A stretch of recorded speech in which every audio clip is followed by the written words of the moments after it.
In all types of martial arts, self-promotion is a taboo subject.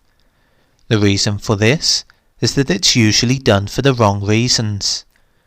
In fact, very rarely is it justified at all and is often frowned upon.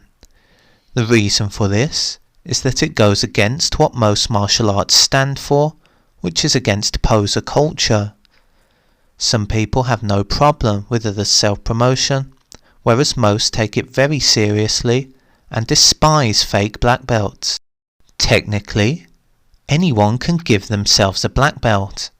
However, a black belt without real training is useless. For instance, someone who has never trained karate could go out and buy a black belt and begin to wear it. Of course, any true karateka would be able to see past this and realize that it's not genuine. With this in mind, what's the point? In less literal terms, of course, you cannot give yourself a black belt. At least, this is completely unheard of in all martial arts. Martial arts are based on hierarchy. This means there should always be a superior above you who can award you a promotion. So there's no real need to self-promote. In other words, it isn't possible to give yourself a black belt unless you do so fraudulently. There is one way in which people can give themselves a black belt somewhat legitimately. This is a controversial subject that involves creating a new martial art. Often, people will do this to gain the prestige of owning a black belt. They may be sometimes doing this to create a new business model based on their new skills, but often these martial arts have giveaway names such as Dave Jitsu, with the owner being called David. Of course, some of these martial arts may be legitimate, but almost all are questionable. In other words, if there are no seniors above you in rank, then it makes sense you would have to self-promote to black belt. Just remember though, many of these made-up martial arts aren't mainstream, often teach bullshido, and should be avoided.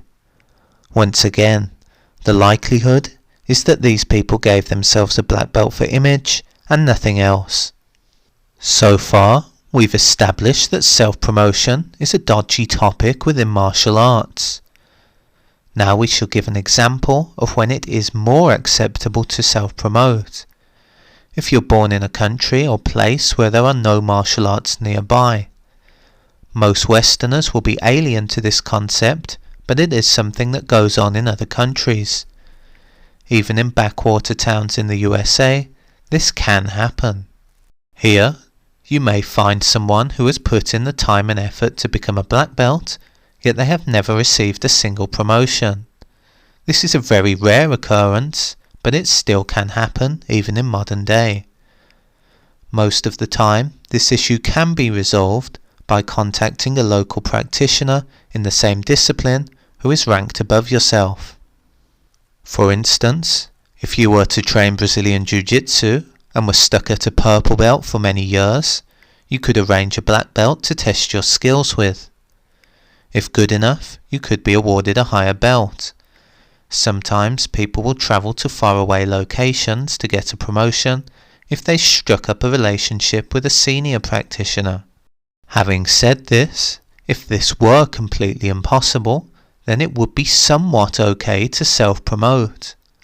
Ultimately, there are no rules against this, and it falls under a case of extremely obscure circumstances. In other words, most people probably wouldn't judge you if you had a story to back up your rank.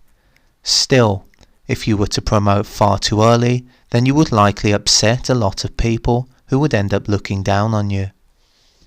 In summary, in almost all situations, self-promotion in martial arts is not justified and is questionable at best.